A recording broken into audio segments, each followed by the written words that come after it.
I just want to briefly to look back over the last 2.5 years, or take a few things looking back over the last couple of years. And when we were putting the idea of an academic health science centre together, a couple of things struck us, that we had a group of organisations, the universities, the health services, the primary care organisations, and some really involved communities that had the makings of really a unique academic health science centre, because you're probably aware that there are other academic health sciences which are primarily focused around tertiary and quaternary hospitals.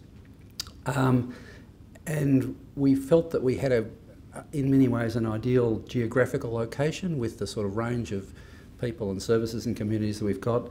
And we also had a real issue that I think Belinda Moyes identified in her opening remarks, which is that we're dealing primarily with chronic disease, and hospitals are just not, the phrase she used, joined up for chronic disease management. So we felt that we could really achieve something quite special, but that was going to require research and evidence, and it needed to be a different type of research. It's not the sort of traditional research that we folks in universities or indeed in highly specialised hospitals do. We had to actually work in collaboration and partnership, and we had to take a regional approach, and we had to take a health systems approach, a health services approach, and we had to really think very much about health, research on health rather than research on illness. One of our strongest supporters over the journey has been John Krieger from Warrnambool Hospital, but so I'll say that before I give this little anecdote. I do recall sitting in John's office telling him about this, and this, you know, the look that you get on your face when you're an academic and you go into someone, and you know, what is this egghead talking about? But we have had fantastic support from all of our partners, and that's been really very critical. And obviously the universities, you know, we've got a vested interest in this sort of thing, but we have actually had to adjust the way that universities do business, and I'm pleased to say that both the universities involved, Deakin and Federation, have been able to do that. We've had terrific support from health services. Essentially every health service in our footprint has joined up, and you know, that's when I tell people in Melbourne about that, they can't believe it. But really importantly, we've had buy-in from primary care and from community organisations, non-government organisations, and I think that's the opportunity that we have to make a big difference. So the partnerships have been incredibly important. David's already alluded to that. I think some of the methodologies we've used, and you know, it's no accident that this symposium is about systems thinking. We've managed to use that in a formal or less formal way to address some really important health issues for our region, and the people, and you know, that's basically you guys. I mean, and I think there's really been outside the university setting, there's been really or outside and inside, there's really been three key things, and that's a group of health workers who recognise the importance of gathering evidence to improve things and that want to actually do something. And if you had have told me 2.5 years ago that we'd have the level of buy-in that we've got, I'd have wondered what you were taking. The second issue, I think, has been that, and again, this is something that Belinda referred to this morning in her opening remarks. You just can't, I think, overestimate the impact that bright young people who are committed with inquiring minds have on the tone and the quality of work that's done. And you know, I think we've seen some very good examples of that from our PhD student presentations today. And again, that's gone along much more quickly than I thought it would.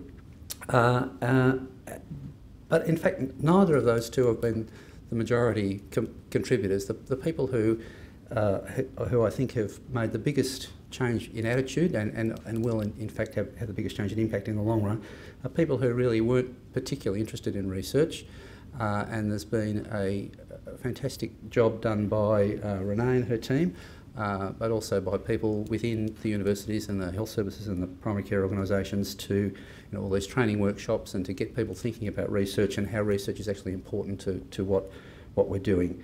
And we've also had to sort of modify the way that we actually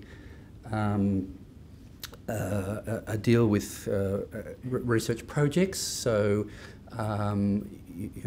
those of you that have ever been through the agony of an NH and MRC grant will know that you work on it, you put it in, and then you sort of stand back, and some expert delivers from on high and tells you your many failings. What we've done here, and David should get a lot of credit for this, is we've sort of asked people to give us their ideas, and then we worked with them to try and adjust those projects so that we can come up with something that's got rigour, but asks an important question. So I've got to say that this symposium has been a real joy for me today. I mean, just looking at the range of things that we've been looking at, I'm a bit unfair picking things out here, but bowel cancer screening in a rural environment, diabetes screening, obesity prevention programs, met calls, rural emergency medicine, how we work on multidisciplinary care, the sort of role, healthcare, the roles that different healthcare professionals have, farmer health, teenage pregnancy, mental health in farmers, really, really important questions for our region and important questions that are going to address some of those problems that David has, some of the problems that with rural health that we have and some of the disparities. So I think it's been a fantastic day. Where do we go from here? Well, I think the first thing is that it's working. So we need more of the same. We need to take advantage of the partnerships and the geographical region that we've got. We've got to keep this focus on collecting evidence and responding to the evidence. I agree with David. I think the big data approach is really a big opportunity for us. We've got to keep our emphasis on capacity building. We've got to keep our emphasis on collaboration. And we've got to keep choosing important issues that impact the health of our community. So, more of the same. I think one of the things that struck me today is that there's some really good information coming out of various projects, and I've been really heartened by the fact that it's usually not just one health service, it's different health services getting together, or health services getting together with primary care organisations or more than one university, and that's fantastic, but I don't think we've got a very good mechanism yet for getting the information out in a more systemic way, and maybe that's something we need to think about, David. How can Warrnambool, South West Healthcare Warrnambool take advantage of the research outcomes that are coming from Ballarat Health Service, that sort of thing, and we might need to think about a more systemic way. We've already had more success than I thought we were going to have in external funding.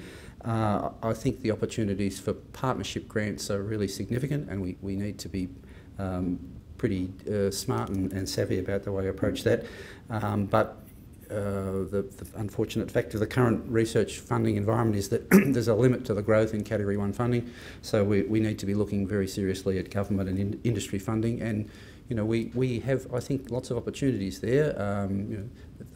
The information technology side of things, the health insurance side of things, I think there are lots of funding opportunities there for us. I think we also need to start thinking about, and this is starting to happen with some of the presentations today, we also need to start thinking about how the findings that we're coming up with can be, that they're identifying issues, and part of the response to that, of course, is in the way that we train and plan our workforce, and I think that's a step for us to take on. So I'm incredibly encouraged by how well we're doing. Most of that's down to you guys. And I see a very bright future. And I should just finish by thanking a few people for what I thought was a really high standard and interesting and diverse symposium. I mean, how many conferences have you been to where you have slides on Shaun the sheep and the social determinants of health? Not many. I particularly want to thank Barbara, it's Barbara Moll and all her team from South West Healthcare. That was above and beyond the call, Barbara, so thanks for all the work that you and your team have done in setting us up and making us so welcome here. I'd like to thank the chairs of all the sessions and obviously the presenters. Particularly want to thank the partner organisations, because you're all here and you're being paid, and the work that you would normally do is, or at least some of it's not being done, and that's another sign of the contribution of the partners. I particularly want to thank Renee and Emma and the team for putting this program together. And I suspect David had a fair role in that as well, so thank you. And finally, I want to thank all of you for coming along and participating so well, and we really look forward to continuing working with you and to next year's symposium. Thank you.